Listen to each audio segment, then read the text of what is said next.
السلام علیکم درنو زده کوونکو، هیله لرم چې تاسو ټول به روغ او جوړ یاستئ تر دې دمه. او موږ د مثلثاتو لومړی درس لوستلی و. په دې لوست کې غواړم چې د مثلثاتو دویم درس تاسو ته در زده کړم. د مثلثاتو په لومړي درس کې موږ د مثلثاتو د ابتدایي برخو سره اشنا شولو، او په دې برخه کې به موږ نوي درسونه لولو. هیله لرم چې ویډیو تر پایه راسره وګورئ. که تاسو زموږ د یوټیوب چینل ته نوي راغلي یاست، نو مخکې تر دې چې ویډیو وګورئ زموږ د یوټیوب چینل در سره سبسکرایب کړئ، تر څو چې نورې نوې ویډیوګانې هم ترلاسه کړئ. او زموږ سره په فیسبوک پاڼه کې هم ملګري شئ، او د ټلګرام چینل کې هم زموږ سره سبسکرایب شئ، تر څو زموږ درسي مواد او چپترې ترلاسه کړئ.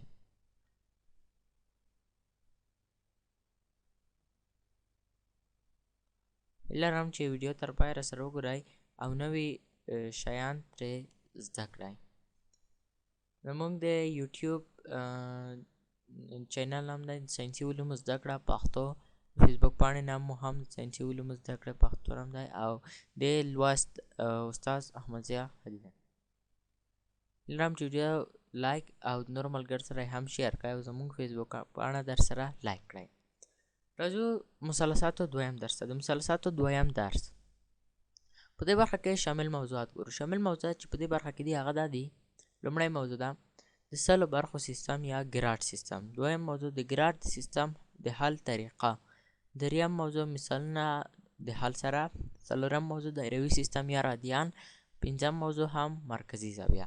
دا هغه شامل موضوعات دي چې موږ په دې برخه کې لولو. که تاسو ځان سره قلم او کتابچه لرئ او نور نیسئ، دا ډېر ښه کار دی، او تاسو به په نور نیولو سره نوي شیان ترې زده کړئ. لومړی موضوع ده د سلو برخو سیستم یا ګراډ. د سلو برخو په سیستم کې د اندازه‌ګیرۍ واحد ګراډ دی. موږ ویلي وو چې د شپېتو برخو په سیستم کې د اندازه‌ګیرۍ واحد درجه ده، خو د سلو برخو په سیستم کې د اندازه‌ګیرۍ واحد ګراډ دی. او ګراډ د یوې دایرې 400مه برخه ده.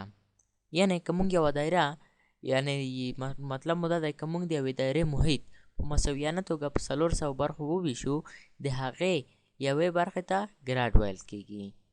او د سلو برخو سیستم ته په دې خاطر د سلو برخو سیستم ویل کېږي چې فرق د دوی منځ سل واحد دی. همدارنګه په آخر کې موږ دا نتیجه اخلو چې هر ګراډ د هرې درجې څخه کوچنی دی. دا ولې؟ موږ ویلي وو چې که موږ یوه دایره په 360 برخو وویشو، نو د هغې څخه هرې برخې ته موږ درجه ویلی شو. خو موږ که یوه دایره په 400 برخو وویشو، نو د هغې هرې برخې ته ګراډ ویلی شو. نو که چیرې موږ یوه دایره په 360 برخو وویشو، دا غټه ده که د بله دایره چې په 400 برخو وویشو. آفرین، 360 برخو دایره غټه ده، نو په همدې خاطر هره درجه د هر ګراډ څخه غټه ده، او هر ګراډ د هر درجې څخه کوچنی دی. د سلو برخو سیستم یا د ګراډ سیستم د واحداتو بیان په دا رنګ دی چې یو ګراډ چې دی 100 دقیقې کېږي. یو ګراډ 100 دقیقې کېږي. یوه دقیقه بیا 100 ثانیې کېږي د ګراډ په سیستم کې، او بیا یو ګراډ 10,000 ثانیې کېږي. دا باید هغه قیمتونه دي چې موږ باید زده وي، تر څو د ګراډ د سیستم د مثالونو د حل کولو په برخه کې ګټه ترې واخلو. د ګراډ د سیستم د حل طریقه څرنګه ده؟ مخکې تر دې چې مثالونه حل کړو، لومړی به د حل طریقې په اړه لږ معلومات درکړم. لومړی، که غواړو چې ګراډ په دقیقې ګراډ او یا ثانیې ګراډ بدل کړو، نو له 100 سره یې ضرب کوو. یعنی د دې بحث نه مطلب دا دی چې څنګه کولی شو د ګراډ مثالونه حل کړو. ګورئ، که موږ د ګراډ په سیستم کې د غټ واحد څخه کوچني واحد ته ځو، یعنی غټ واحد په کوچني واحد بدلوو، نو د 100 سره یې ضرب کوو. مثلا ګراډ په دقیقې، ګراډ د دقیقې څخه غټ دی، نو باید د 100 سره یې ضرب کوو. او بیا که غواړو چې دغه کوچنی واحد په غټ واحد بدل کړو، نو په 100 یې تقسیم کوو. دا طریقه او یا قانون دی.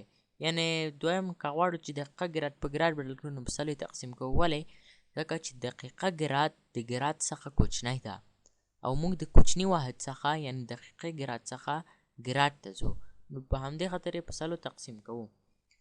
نو دا طریقې دي او دا زده کړئ، تر څو اوس چې موږ کوم مثالونه حل کوو په هغې کې د مشکل سره مخ نه شئ. لومړی مثال، 2 ګراده 100 دقیقې ګراده کیږي. 2 ګراده 100 دقیقې ګراده کیږي. ګورئ مونږ ته ګراډ راکړی یعنی 2 ګراده.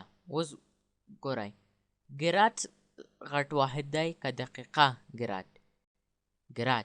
اوس مونږ د ګراډ څخه دقیقې ګراډ ته ځو. سمه ده. نو څه کوو؟ د سلو سره یې چې کوو ضرب کوو. آفرین. حال په دا شکل دی چې د ګراډ قیمت چې دی 2 ګراډه دی. سمه ده. او دی مونږ نه په چې غوښتی دی په دقیقې ګراډ. وای دا حل کوي. څنګه حل کوو؟ د سلو سره یې ضرب کوو. 2 د سلو سره چې ضرب کوو 200 کېږي. یعنی 200 دقیقې ګراډه کېږي. او که چا پوښتنه درنه وکړه چې ولې په سلو کې ضرب کوو، 2 خبرې ورته وکړئ. لومړی خبره دا چې کوم سیستم کې چې موږ خبرې کوو هغه د ګراډ سیستم دی. او دویمه خبره دا چې د ګراډ سیستم په منځ کې د واحداتو فرق چې دی سل واحده دی او په همدې خاطر د سلو سره یې ضرب کوو. دویم مثال 9 ګراډه 100 ثانیې ګراډه کېږي. بیا ګورئ موږ د غټ واحد څخه یعنی د ګراډ څخه کوچني واحد ته ځو. هغه کوچنی واحد څه دی؟ ثانیه ده. ویلې چې 9 ګراډه 100 ثانیې ګراډه کېږي. طریقه یې په دا شکل باندې ده چې د ګراډ قیمت څه دی؟ 9 ګراډه دی. ویل دا په څه بدل کړئ؟ دا په ثانیې ګراډ بدل کړئ. نو دا باید موږ څه کړو؟ د سلو سره یې ضرب کړو. ګورئ ویل دی چې ګراډ په ثانیې ګراډ بدل کړئ. سره ضرب کوو یې ځکه د غټ واحد څخه کوچني واحد ته ځو.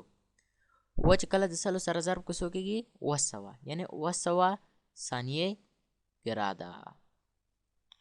که زموږ اواز په کوم ځای کې بند کېږي او یا کوم ځای کې د ټایپ املا غلطي شوی وي نو په بخښنې سره زموږ دا غلطیانې وبخئ او کوښښ کوو چې په راتلونکو ویډیوګانو کې په ښه کیفیت سره وړاندې کړو.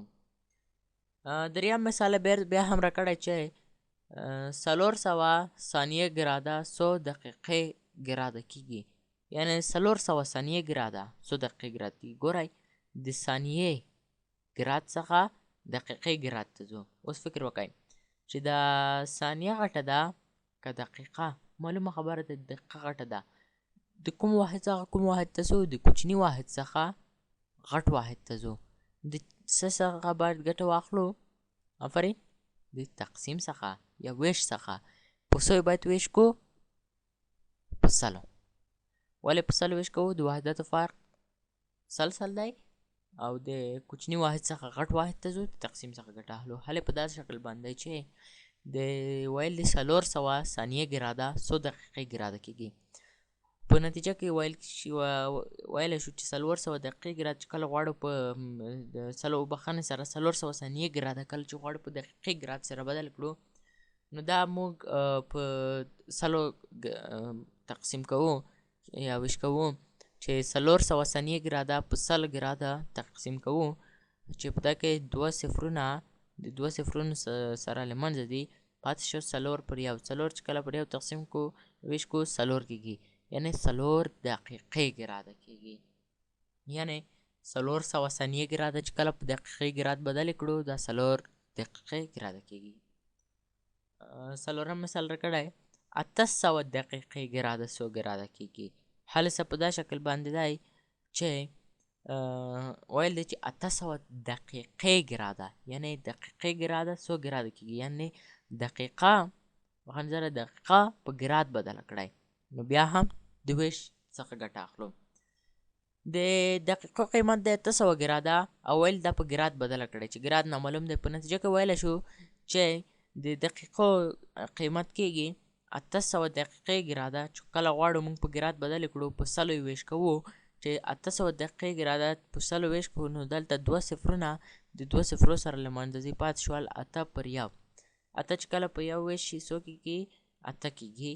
نو زمونږ د پوښتنې ځواب دی 8 ګراډه. یعنی چې کله 800 دقیقې ګراډه په ګراډ بدل کړو دا 8 ګراډه کېږي. آفرین. دا هغه مثالونه چې موږ حل کړل. خو که تاسو په دا مثالونو باندې سر خلاص شوی نه وي یا پوهېدل نه وای ویډیو د سر څخه وګورئ او طریقه یې بیرته تکرار کړئ. او زموږ چپټر یا کتابونه په لاره دي او هیله لرم چې هغه ټلګرام چینل څخه ترلاسه کړئ تر څو چې ستاسو مشکلات په دې برخه کې حل شي. بله موضوع چې موږ باید زده کړو هغه دی دایروي سیستم. کوم سیستم؟ دایروي سیستم. دایروي سیستم ته د رادیان سیستم هم ویل کیږي. دایروي سیستم چې دی د دایروي سیستم واحد رادیان دی. د دایروي سیستم واحد رادیان دی او رادیان څه دی؟ هغه مرکزي زاویه چې شعاع د قوس له اوږدوالي سره مساوي وي هغې ته رادیان ویل کیږي. رادیان د یوې دایرې 380مه برخه ده چې په مثلثاتو کې موږ کولی شو د 380 پر ځای د 2 پای قیمت څخه ګټه واخلو. راځو تشریح ته چې تشریح ته راځو ګورو. دلته که وګورو موږ یوه دایره لرو، د دایرې مرکز دی. سمه ده؟ دا هم یو د دایرې یو شو، دا هم دایرې بل شوه. نو اوس که دلته وګورو دا موږ د دایرې شو په آر باندې ښیو. سمه ده؟ دغه سیمه چې ګورئ دا مخامخ قوس دی د دایرې. اوس موږ دلته یوه زاویه لرو د تیتا په نوم. دې زاویې ته مرکزي زاویه ویل کیږي. که چیرې د دایرې د شعاعو اوږدوالی د مخامخ قوس د اوږدوالي سره مساوي وي نو په دا صورت کې د کومه زاویه چې تشکیل کیږي دې ته مرکزي زاویه ویل کیږي او دغه مرکزي زاویه چې ده دا د رادیان په نوم یادیږي. هیله لرم چې دا برخه مو زده کړې وي او موږ د مرکزي زاویې برخې تعریف هم درک کړو چې دغه تیتا په نوم کومه زاویه چې تاسو ګورئ د تیتا په نوم دې ته مرکزي زاویه ویل کیږي. هیڅ انسان د نقص څخه خالی نه دی او هیڅ کتاب هم بغیر د الله جل جلاله د کتاب څخه د تلقید او نقص څخه خالی نه دی. زموږ نوټونه هم د چپترو په شکل دي. دغه کې ډېرې موږ که خپله وګورو ځینې نقصان او ځینې برخې تشې پکې ګورو. هیله لرم چې دغه برخې موږ ته په فیسبوک پاڼه کې په کمنټونو کې پرېږدئ تر څو په راتلونکو ویډیوګانو کې یې مراعات کړو او هغه تشې او غلطیان یې ترې لرې کړو. او زموږ بله هیله ستاسو څخه دا ده چې که کومو سوالونو باندې نه پوهیږئ او یا د مثلثاتو برخه کې، د ریاضۍ په برخه کې، فزیک، کیمیا، هره برخه کې چې تاسو سوالونه او پوښتنې لرئ موږ سره په فیسبوک پاڼه کې شریک کړئ تر څو موږ یې درته حل کړو او تاسو یې ځواب پیدا کړئ. هیله لرم چې ویډیو څخه مو څه نوي موارد زده کړي وي. مننه، وخت ولرئ او بیا هم ستاسو له کتو، اورېدو او لیدو څخه یوه نړۍ. مننه.